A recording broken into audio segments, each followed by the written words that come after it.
Good morning, welcome back to my blog. आज है day 2 हमारा स्कॉटलैंड ऑफ इंडिया कुर्ग में। हम लोग हो गए हैं एकदम रेडी। अभी बज रहे हैं सुबह के 7:30 और एकदम रेडी हो गई हूँ मैं। आज मैंने ये आउटफिट पहना है, तो चलिए आज देखते हैं कहाँ कहाँ घूमते हैं। मैं भी ये लेक कितना सुंदर लग रहा है, देखिए। ये सिटी ही नहीं, रिजॉर्ट्स भी कितने ग्रीन बनाए हैं। हम लोग आ गए हैं अपनी पहली लोकेशन पे, नाम रोलिंग मोनेस्ट्री यानी कि गोल्डन टेम्पल बुद्धिस्ट मोनेस्ट्री। तो चलिए अंदर चल के बात करते हैं आपसे। आप लोगों को एक क्विक फैक्ट बता देती हूँ कि कुर्ग में second largest settlement of Tibet है। 1963 के बाद जब एट्रॉसिटीज़ हो रही थी तिब्बतन्स पे, तो इंडियन गवर्नमेंट ने उन्हें अलग अलग जगह सेटल किया था और कुर्ग में है सेकंड लार्जेस्ट सेटलमेंट। ये बुद्धिस्ट मोनेस्ट्री के जस्ट बाहर घर बने हैं बुद्धिस्ट मॉन्क्स और बुद्धिस्ट नन्स के लिए। इस मोनेस्ट्री में एंटर होते ही है एक बहुत बड़ा सा बुद्धिस्ट टेम्पल और उसमें एक पिक्चर लगा हुआ है यहाँ के फाउंडर का। ये है बुद्धिस्ट विहारा यानी कि बुद्धिस्ट टेम्पल। विहारा का मतलब पाली लैंग्वेज में होता है टेम्पल। यहाँ का आर्किटेक्चर बहुत ही सुंदर और बहुत ही यूनिक है। ये एक परफेक्ट एग्जाम्पल है कि बुद्धिस्ट आर्किटेक्चर कितना ज़्यादा ग्रैंड हो सकता है। थे अभी गुरु पद्म संभव बुद्धिस्ट विहारा में। आई एम सॉरी अगर मैं गलत प्रोनाउंस कर रही हूँ। तो यहाँ पे टेम्पल के अंदर 3 मूर्ति थी, लॉर्ड बुद्धा की, लॉर्ड संभव की जिनको लॉर्ड रिनपोचे भी कहते हैं, और एक और मूर्ति थी जो कि मुझे नहीं पता है किसकी थी। हैं यहाँ नेक्स्ट टेम्पल में हम लोगों की एंट्री नहीं थी क्योंकि यहाँ शायद कोई पूजा चल रही थी। यहाँ पे भी दिए जला रहे थे जहाँ पे हम लोगों की एंट्री नहीं थी। अगर आप लोगों में से किसी को पता है कि ये दिए क्यों जलाए जाते हैं तो आप लोग ज़रूर शेयर करिएगा मेरे साथ। आप लोग ये गेट देखिए कितना हैवी बनाया है। एंट्री अलाउड नहीं है क्योंकि कोई पूजा चल रही है जिसके बारे में मुझे नहीं पता अच्छे से, इसलिए मैं कुछ उल्टा सीधा नहीं बताऊंगी। पर हम लोग बाहर से देख सकते हैं, तो मैं आप लोगों को भी दिखाती हूँ। मैं जल्दी से इस मोनेस्ट्री के बारे में थोड़ा सा बता देती हूँ। ये मोनेस्ट्री इस्टेब्लिश हुई थी 1963 by third Drubwang Pema Norbu Rinpoche. After उनके ऊपर जो भी एट्रॉसिटीज़ हुई चाइना में, उसके बाद उन्होंने यहाँ एस्केप किया और उनका सेटलमेंट हुआ कुर्ग में 1959 में। उसके बाद उन्होंने 1963 में ये मोनेस्ट्री बनाई। 70 साल से भी ज़्यादा पुरानी है और इसमें प्रेजेंटली 5000 से भी ज़्यादा बुद्धिस्ट मॉन्क्स एंड नन्स रहते हैं। And it is such an unbelievable thing कि कोई अपनी कंट्री एस्केप करके इतना सुंदर कुछ बना सकता। हम लोगों ने बुद्धिस्ट मोनेस्ट्री घूम ली है। अब हम लोग जा रहे हैं होटल वापस। वहाँ करेंगे हम लोग ब्रेकफास्ट और फिर निकलेंगे अपनी नेक्स्ट लोकेशन पे। आज हम लोगों को होटल भी चेंज करना है, तो क्विकली हमको पैकिंग भी करनी है। तो अब हम लोग मिलते हैं आपसे थोड़ी देर बाद पैकिंग करके और ब्रेकफास्ट करके।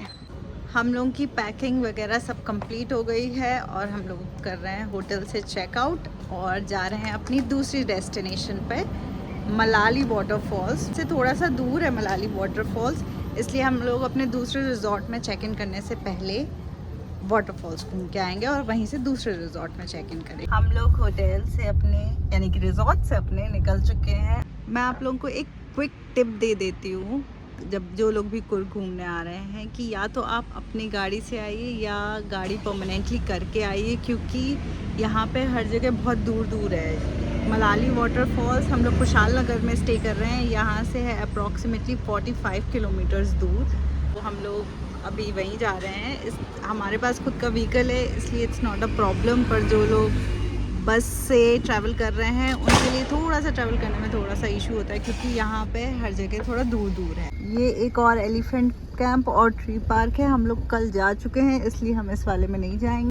तेज़ हवा की वजह से यहाँ मेरी आवाज़ बिल्कुल भी क्लियर नहीं थी। यहाँ मैं बता रही हूँ कि हरांगी ट्री पार्क और एलिफेंट कैंप मलाली फॉल्स के रास्ते में ही है, और हम लोग यहाँ नहीं गए क्योंकि हम लोग ऑलरेडी एलिफेंट कैंप जा सकते थे। अगर आप जाना चाहें तो जा सकते हैं। यहाँ से है रिजर्वॉयर की एंट्री। हम लोग अंदर तो नहीं गए हरांगी रिजर्वॉयर के, पर मैं डैम आपको यहीं से दिखा देती हूँ कि देखिए कितना सुंदर डैम बना है।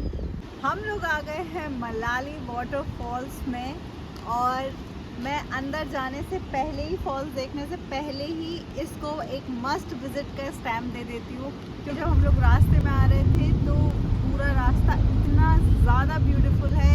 हम लोग की ड्राइव 1 घंटे की थी और चारों तरफ ग्रीनरी थी। ऐसा लग रहा था हम लोग बादल को टच कर सकते हैं। Tea plantation, coffee plantation, grass land, it was a very beautiful journey. तो पहले से ही मैं इसे मस्ट विजिट प्लेस का स्टैम्प दे सकती हूँ। और एक और चीज़ कि जब हम लोग आइटिनरी प्लान कर रहे थे कि हम लोग कुल में क्या क्या करेंगे, तो हम लोगों ने गूगल, मेक माई ट्रिप, ट्रिप एडवाइज़र, इन सब जगह में देखा तो हम लोगों को ये मलाली वाटरफॉल्स नहीं कि यहाँ जाना चाहिए। पर हम लोग के कुर्गी फ्रेंड ने कहा कि these are the falls that you should go, so here we came. तो आइए आप लोगों को भी ये वाटरफॉल्स दिखाते हैं। और ये है एक हिडन जेम ऑफ कुर्ग। हम लोग यहाँ अंदर जा रहे हैं और यहाँ नीचे जाने के हम लोगों को बताया है कि यहाँ 700 स्टेयर्स हैं। तो चलते हैं नीचे और देखते हैं नीचे से कैसा व्यू है फॉल्स का। मैं आप लोगों को एक बार ऊपर से ही फॉल्स का व्यू दिखा देती हूँ। हम लोग आ गए हैं वाटरफॉल्स में नीचे। तो सबसे पहले तो आप लोग देख लीजिए वाटरफॉल्स।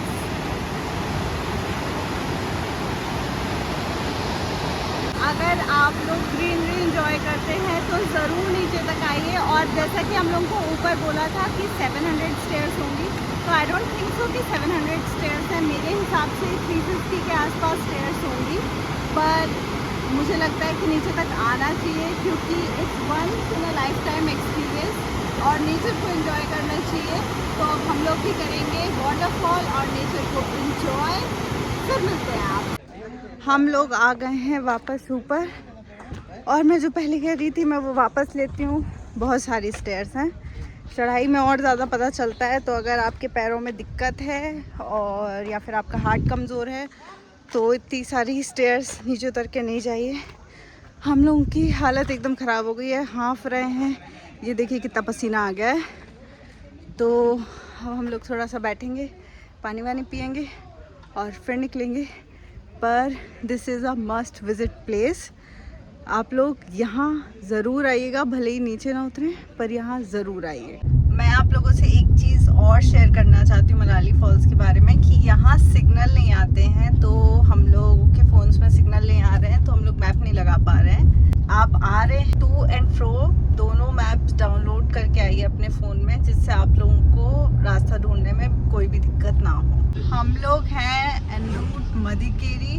तो मैं आप लोगों को दिखाती हूँ रास्ते में जंगल कितना ब्यूटीफुली मेंटेन्ड है। ये देखिए आप लोग, ये कितने सुंदर तरीके से मेंटेन हैं सारे पौधे भी लगे हुए हैं और इन्हें कोई तोड़ भी नहीं रहा है।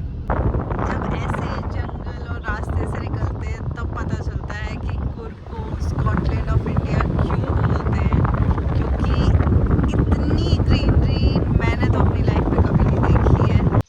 हम लोग यहाँ रास्ते में रुके हैं और मुझे दिख गया है यहाँ कॉफ़ी बीन्स का एक पेड़। तो मैं आप लोगों को भी दिखाती हूँ कि बीन्स कैसी दिखती हैं। ये देखिए, ये रहा एकदम ग्रीन वाली कॉफ़ी बीन्स। ये सूख जाती हैं तब हो जाती हैं ब्राउन। मैं आप लोगों को स्मेल करके भी बताती हूँ कि इसमें से कॉफ़ी की स्मेल आ रही है कि नहीं आ रही है। आ रही है, थोड़ी थोड़ी कॉफ़ी की स्मेल आ रही है इसमें से। ये देखिए कितने बड़े बड़े एस्टेट्स में कॉफ़ी प्लांटेशंस हो रखे हैं। यहाँ पे बहुत फेमस टाटा का भी कॉफ़ी एंड टी प्लांटेशन है। सो देख लो।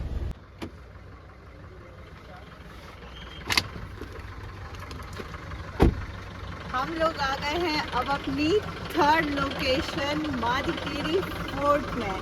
हम लोग मलाली फॉल्स गए थे, उसके बाद डायरेक्टली हम लोग आ गए हैं फोर्ट में। चलिए अंदर चलते हैं, देखते हैं आपका फोर्ट कैसा है। यहाँ आके हम लोगों को पता चला है कि मदिकेरी फोर्ट जो है वो बंद है रेनोवेशन के लिए। तो हम लोग अंदर से नहीं देख पाएंगे। यहाँ पे एक गवर्नमेंट म्यूज़ियम है जो कि खुला हुआ है, पर वी डोंट नो कि हम वहाँ जाएंगे या नहीं जाएंगे। पर हाँ, फोर्ट यहाँ क्लोज्ड है रेनोवेशन के लिए। पर मैं फिर भी आप लोगों को बाहर से दिखा देती हूँ कि फोर्ट कैसा लगता है। ये रहा मदिकेरी फोर्ट बाहर से। ये बना था 17th सेंचुरी में। मुदु राजा करके एक राजा थे, उन्होंने बनवाया था और 18th सेंचुरी में टीपू सुल्तान ने इसे रेनोवेट कराया था। फोर्ट में हम अंदर तो नहीं जा सकते, पर हम लोग को पता चला है कि यहाँ जो बाउंड्री बनी हुई है यहाँ पे व्यू बहुत अच्छा है, तो अपन अंदर ऊपर चल के देखते हैं कि कैसा व्यू है और क्या खास बात है यहाँ की। ये जो पैलेस है यहाँ की खास बात ये है कि यहाँ पे एक स्टेट गवर्नमेंट ऑफिस भी है, अंदर ही म्यूज़ियम भी है और यहाँ पे एक चर्च भी है। तो यहाँ पे बहुत सारे कॉम्प्लेक्सेस बने हुए हैं और वो यूज़ में हैं।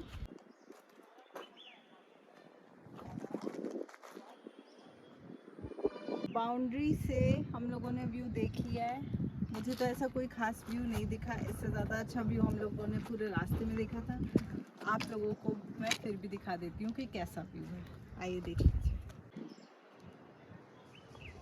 हम लोग आ गए थे फोर्ट के दूसरी तरफ और यहाँ से भी हम लोगों ने व्यू देखा है। यहाँ का व्यू थोड़ा बेटर है, यहाँ से आपको पूरा मदीकेरी टाउन दिखता है। मैं आपको दिखाती हूँ मदीकेरी टाउन। ऑल इन ऑल हम लोग थोड़ा सा इस जगह से डिसअपॉइंटेड है। मे बी फोर्ट खुला होता तो हम लोग ज़्यादा इन्जॉय करते, पर फोर्ट भी क्लोज्ड है रिनोवेशन के लिए। और गूगल, ट्रिप एडवाइज़र, MMT सब ने एडवाइस किया था कि, और ओवर हाइप किया था कि ये जगह बहुत अच्छी है। तो हम लोग थोड़ा सा डिसअपॉइंटेड हैं। अगर आपके पास टाइम कम है तो आप मदीकेरी फोर्ट डेफिनेटली स्किप कर सकते हैं। हम लोगों को पूरे रास्ते ये पेड़ लगे हुए दिखाई दिए। मुझे नहीं पता ये कौन सा फ्रूट है, अगर आप लोगों में से किसी को पता है ज़रूर कमेंट सेक्शन में बताइए। हम लोग आ गए हैं मदीकेरी में अपने दूसरे रिजॉर्ट में और हम लोग करने वाले हैं अब चेक इन। पर मीनवाइल आप देख लीजिए यहाँ से कितना सुंदर व्यू है। ये देखिए, ये है रिजॉर्ट से व्यू। मैं क्विकली रूम का टूर दे देती हूँ। यहाँ से करेंगे एंटर। ये है वॉशरूम, बाथटब एंड एवरीथिंग। ये है रूम में सिटिंग एंड कॉफ़ी टेबल। ये है ओपन वार्डरोब। ये है बेड। ये है कॉफ़ी स्पेस एंड टीवी। अब मैं दिखा देती हूँ यहाँ का बेस्ट पार्ट आप लोगों को। ये है यहाँ की बालकनी और ये है यहाँ की बालकनी से व्यू। हल्की हल्की बारिश चालू हो गई है। अब देखिए आप इस जगह की ब्यूटी को। हम लोग आ गए थे रिजॉर्ट में, कर लिया था चेक इन। मैंने आपको रूम टूर भी दे दिया है और अब हम लोग हो गए हैं एकदम रेडी सनसेट देखने जाने के लिए। हम लोग जा रहे हैं राजा सीट में सनसेट देखने के लिए। तो चलते हैं। वेदर भी बहुत अच्छा हो गया है। मीनवाइल बहुत ठंडक आ गई है। अचानक से हल्की हल्की बारिश हो रही थी, वो बंद हो गई है। तो अब और भी ज़्यादा मज़ा आएगा घूमने में। लोग पहुंच गए हैं राजा सीट पर। झमाझम बारिश चालू हो गई है, इसलिए हम लोग अंदर नहीं जा पा रहे अभी।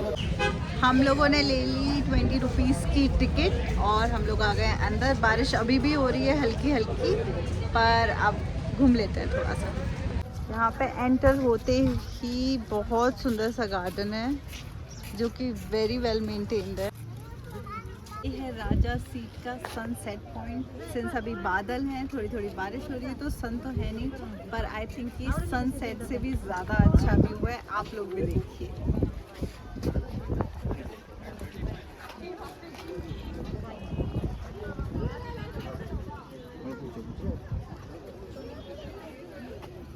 हम लोगों ने राजा सीट घूम लिया है पूरा। अब हम लोग एंजॉय करेंगे यहाँ का व्यू, देखेंगे सनसेट। मतलब सन तो है नहीं, पर देखेंगे डार्क होते हुए। तो तब उसके बाद आप लोगों से मिलते हैं। हम लोग व्यू एंजॉय कर रहे हैं तो आप लोग भी फिर से एक बार ये व्यू एंजॉय कर लीजिए। अगर आप में से किसी को रानी सीट जाना है तो यहाँ से ही निकलते हुए रास्ता है और आप यहाँ से वहाँ पे टॉप पे जा सकते हैं। वो है रानी सीट। ये इतना सुंदर व्यू है कि यहाँ राजा और रानी सीट स्पेशली बनाया गया था कि यहाँ का जो व्यू है वो एंजॉय करने के लिए राजा और रानी अपनी अपनी सीट पर बैठ के एंजॉय कर सकें। ये देखिए कितना बड़ा स्नेक। आर्टिफिशियल है पर है तो स्नेक ही ना। हम लोगों ने राजा सीट घूम लिया है, व्यू देख लिया है, तो अब हम लोग जा रहे हैं बाहर। हम लोग चाय वगैरह पियेंगे अब और आगे देखते हैं क्या करते हैं। हम लोग आ गए हैं एक छोटे से कैफ़े में चाय पीने के लिए, क्योंकि हल्की हल्की बारिश हो रही है, तो बारिश में तो चाय का कुछ अलग ही मज़ा हो। चाय पी के आ गए थे हम लोग यहाँ स्पाइस शॉप पे, और यहाँ से ले ली है हम लोगों ने स्पाइसेस, जो कि मैं आप लोगों को बैंगलोर जाके दिखाऊंगी। तो बहुत सारी स्पाइसेस शॉप है, जैसे सिनेमन स्टिक हुआ, पेपर हुआ, क्लोव्स हुए, बे लीफ हुई, और स्टार एनीस है यानी कि चक्री फूल है। ये सब यहाँ का लोकल प्रोडक्शन है, तो अगर आप लोग यहाँ आ रहे हैं तो ये सारे स्पाइसेस लीजिए। बाकी सारे स्पाइसेस होते हैं, जैसे ज़ीरा होता है और सौंफ होती है, वो यहाँ का लोकल प्रोडक्शन नहीं है, तो वो आप लेना अवॉइड भी कर सकते हैं। यहाँ का लोकल प्रोडक्शन आप लेंगे तो यहाँ शॉपकीपर्स भी आपको हेल्प कर देते हैं और बता देते हैं कि यहाँ का प्रोड्यूस कौन सा है, और आप वो ले सकते हैं। हम लोग आ गए हैं यहाँ दूसरी स्पाइस की शॉप पे। अब हम लोग आ गए हैं कैलाश पर्वत, थोड़ा सा अर्ली डिनर करने के लिए, फिर जाएंगे अपने रिजॉर्ट वापस। आ गया है हमारा यम्मी सा चाट प्लेटर। इसमें है दही बड़ा, भेलपूरी, सेव पूरी और दही पूरी। तो फटाफट से ये हम लोग खा के मिलते हैं। चाट कर ली है हम लोगों ने चट, और अब हम लोग वेट कर रहे हैं अपने मेन कोर्स का। पर सिर्फ अभी तक आई है प्याज। आप लोगों के साथ भी ऐसा होता है क्या कि एपेटाइजर खाने के बाद जब तक मेन कोर्स नहीं आता है पेट में गुड़ मचती रहती है? मेरे साथ तो ऐसा बहुत होता है। खाना आ जाएगा तो फिर खाना भी दिखाते हैं आप। जैसे ही कैमरा ऑफ करके हम लोगों ने रखा, वैसे ही आ गया हम लोगों का मेन कोर्स। ये है वेज चिली मिली। वेज चिली मिली मैं पहली बार खा रही हूँ, तो मैं आप लोगों को टेस्ट करके बताऊँगी। और ये है बटर नान। कर लेते हैं फटाफट सर्व। हमारा डिनर हो गया है और अब हम लोग जा रहे हैं वापस अपने रिजॉर्ट में। मैं आप लोगों को दिखा देती हूँ कि कितना अंधेरा हो गया है। एकदम अंधेरा हो गया है। अब हम लोग जा रहे हैं अपने रिजॉर्ट में। हम लोग जहाँ थे वहाँ से हमारा रिजॉर्ट भी थोड़ा सा दूर है, तो अप्रॉक्स हाफ एन आवर हम लोगों को रिजॉर्ट पहुँचने में भी लग जाएगा। तो आपसे रिजॉर्ट पहुँच के मिलते हैं। हम लोग वापस आ गए हैं अपने रिजॉर्ट में और बहुत ज़्यादा थक गए हैं। हम लोग सुबह बहुत अर्ली के जगे हुए हैं। मैं आप लोगों से बाय बाय करने से पहले एक चीज़ बताना चाहूँगी कि हम लोगों ने पहला रिजॉर्ट लिया था कुशाल नगर में, दूसरा लिया हम लोगों ने मादीकेरी के पास। तो ये हम लोगों का डिसीजन बहुत अच्छा था, क्योंकि यहाँ सारी घूमने की जगहें हैं, वो थोड़ी दूर दूर हैं। तो अगर आप लोग भी यहाँ आ रहे हैं तो आप लोग भी 2 एरियाज़ में अलग अलग रिजॉर्ट ले सकते हैं और अलग अलग एरिया का मज़ा ले सकते हैं और आसपास की जगह एक्सप्लोर कर सकते हैं। तो आज के लिए मैं आप लोगों से बोलती हूँ बाय बाय। हम लोगों का डे 2 होता है एंड। हम लोग रिजॉर्ट में जाएंगे, चेंज वेंज करेंगे, रेस्ट करेंगे, क्योंकि कल फिर से हम लोग का दिन अर्ली स्टार्ट होना है।